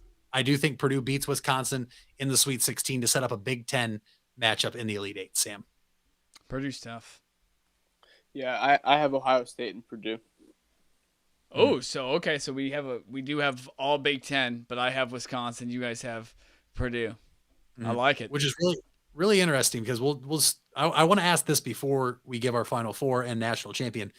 Baylor, consensus #1 pick all year, have a great season. I'm going to see them Friday. It's the first game I'm seeing. I'm not sold on them. A lot of people are sold that Baylor might be the best team in the country, guys. And I'm assuming that we're all on the same page here. Is Baylor really not for real? I just don't know if they really know what top-tier basketball is right now because they haven't really played top-tier basketball the whole year. It's not really – I just don't think they're as battle-tested. I like really battle-tested teams. Like, it doesn't bother me that a team like Wisconsin has 12 losses this year at all because, like, I know the context of it. And, like, it's matchups like that I'm just we haven't seen Baylor beat the best teams, and I think the best teams are in the Big Ten. So that's I mean, there's just hesitation on that. Because I mean, they also didn't even win. They didn't win their conference tournament either. They lost to Oklahoma State. You know what I mean? So they didn't even win their own conference. And we've seen this before. They've had plenty of teams that went deep, that have gone deep into the tournament, but they're here and then they're gone, and then it's like 4 or 5 years later, and then they're here and then they're gone. I think that might just be another scenario where they're 22-2, but and they're here and they're getting a lot of praise, but they're going to be. I feel like they're going to be gone pretty quick. Yeah, I think I said this maybe like 2 shows ago, but I'm never a big fan of Baylor, especially when it comes tournament time. They're definitely getting bounced in the second round, if not the first. I agree. I'm just not sold on them. I agree with everything you guys said. But guys, after we give our first round matchups and picks, let's just jump ahead to the Final Four. Jordan, your Final Four teams and your national championship game and winner. Yeah, Final Four teams. I mean, this is all tentative. So I have Ohio State in the South. And I do think it is possible for Ohio State to even win the South without Kyle Young. It is possible. I mean, it's a really talented team. And they've had a lot of success lately. So I'm going to have them in the South. I'm going to have, I think I'm going to have, oh man, gosh, that is so tough. I do think I'm going to have Houston coming out of the Midwest right now. I have Alabama coming out of the East. And right now I have Gonzaga coming out of the West. Is that all you want for that? And who do you have winning it all over who? Oh, man. See, that's when I know, like, I'm having a hard time. I'm, like, touching my armpits, and I'm, like, figuring stuff out. Like, I don't know. Like, I don't know how I feel about this yet. This is tough. Right now, I think I have Alabama winning it all. I think I have the Crimson Tide. Wow. Yeah. Bama. Sam.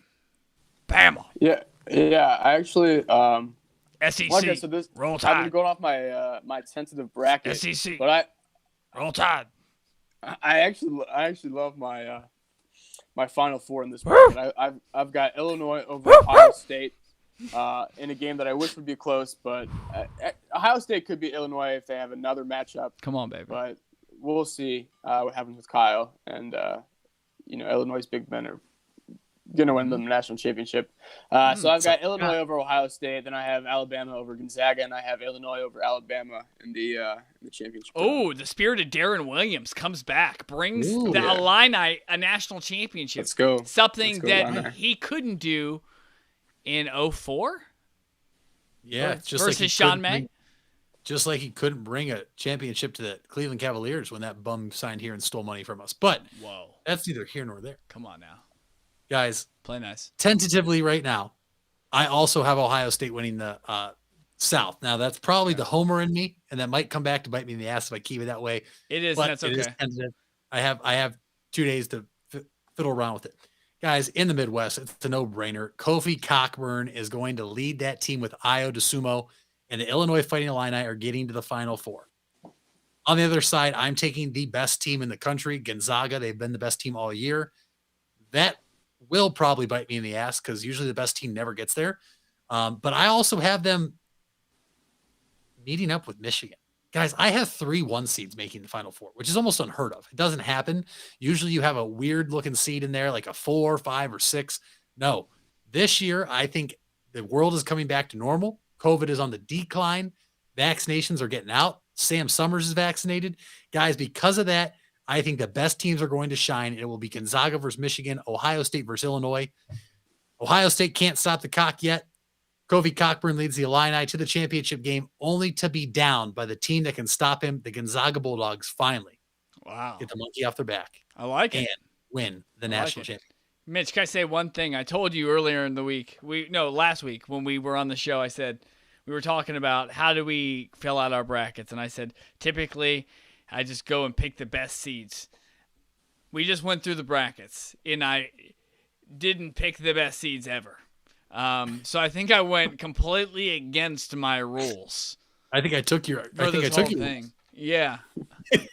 So I might have to reassess now that I'm thinking about some of my decisions. But I do like this. I do feel like there are some really fun matchups that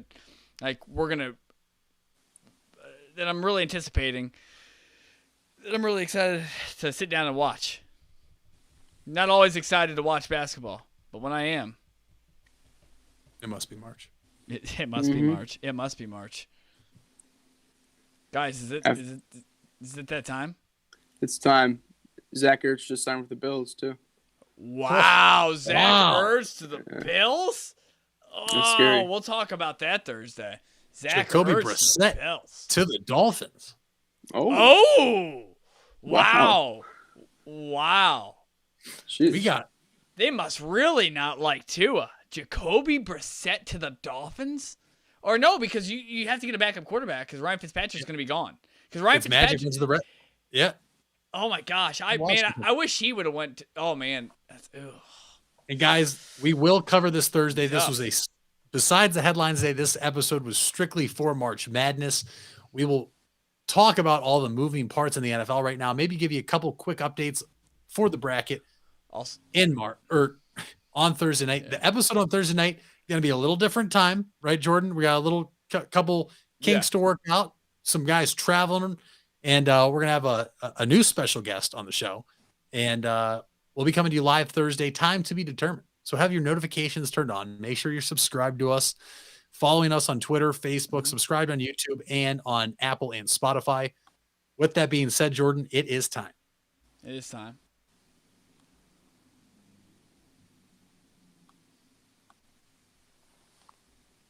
Almost time. Almost. It wasn't quite time. I'm sorry. It's getting closer. I think I was duped by the Zach Ertz. Who has bigger balls? There. Now it's time. Guys. Here we go. My candidate today, and I hope one of you guys have one, but my candidate today is Russell Okung, who in December said he was converting half of his $13 million salary into Bitcoin. Bitcoin at that time was $27,000. Guys, today, with the price of it being $61,000, Russell Okung has turned his $13 million annual salary into over $21 million. That increase alone makes Okung one of the highest 30 paid NFL players today. listen, some people out there listening to me saying, why does he have big balls? Because that man literally could have lost half his salary if Bitcoin didn't turn out. And instead, that man is now one of the 30th highest paid players in the NFL. That takes some big balls and big risks, in my opinion. Yeah. Oh yeah. I have one. I don't know if you have one, Sam, but my biggest balls are for every Homer fan out there for Drew Brees. Who use give me a second. Who use completion percentage to drive the history and greatness of Drew Brees. If the best thing you can say about Drew Brees is his completion percentage, I can factually tell you how when his completion percentage was the best, he was literally almost at his worst as a quarterback. So that's who I believe because I got a lot of people clapping back at me yesterday, and I was kind of joking, but I was serious because I think Drew Brees is great. But the completion percentage, guys, I think it is an incredibly overvalued statistic. Incredibly overvalued. All I could hear was about how Josh Allen was the inaccurate quarterback, and he was an MVP candidate this year. So, I actually do have a who has bigger balls. No comment. Yeah, nominee. I think this might be the first time ever. There's 3 different nominees. Yeah. It's actually from a. Oh, shoot. I wish I would have had the state. Bad radio. Nah, shit. Well, it's from a state. This high school. It's one of them. High school girl and her mother now face felony charges for hacking into the district computers to fix the homecoming competition. So I hope your homecoming crown was worth it. Oh, no. Because it's probably going to cost you like $10,000. So, yeah. That's it. No, that's it. That's the winner. Jordan, I don't need to think about it. We're gonna make this a sub clip, and then we're gonna tag her in it. Oh yeah. Yeah. So Sam, one more time. What did she do for the audience out there? I am scouring right now for anything other than just. She literally fixed. She was fixing the homecoming. So last name Grover. Is it Mrs. Grover? Her like from and her Sesame daughter, Street. Yeah, they now face felony charges for hacking into the district computers to fix the homecoming competition. No, that sucks to suck. At whatever state this is. It has to be a southern state. Like that shit had to happen in like Mississippi or some shit. Like it definitely happened in some southern state. I'm getting like Idaho vibes. I'm getting straight Idaho. Florida. We should have known. Florida. Oh, God, Jordan, why did we not know better than that? Yep. Obviously, we saw the election, back in, 2000. We should have known. No election can happen in Florida. Laura Rose Carroll and her daughter, Emily Rose Grover. That is funny. You sick son of a bitch. Emily, like what makes it so bad that you need to win? Well, homecoming or prom, Sam? Does it matter? Does it matter which it is? Does it matter? It doesn't matter. It doesn't matter. But just for the context of me talking to Emily here, it could have been a kickball competition. Get some help. You don't need to rig the homecoming votes. Okay, that just shows you how. I'm not going to be mean today. I'm not going to be mean. But just come on. Right. That's the winner there, though. You changing your brakes over there? I'm at 1%. Thought you were at Pep Boys. Headphones out, charger in. Well, that's okay that you're at 1% because this episode, albeit longer than ever, is at its completion. But it was longer than ever for a good reason, I believe. Yeah. For episode 34 and for our March Madness bracket episode. We will see you all Thursday. Time to be determined. To cover all the other balls we missed and touched on today. And until Thursday night, I'm Mitch Balla. I'm Jordan McKelly. And I'm Sam Summers. Cover your balls. And if you're ever down in Columbus, eat it hangover easy. It's on campus. Support local. Oh, yeah. Oh, yeah. We'll see everybody Thursday. And as always, you know that fucking Baker Mayfield do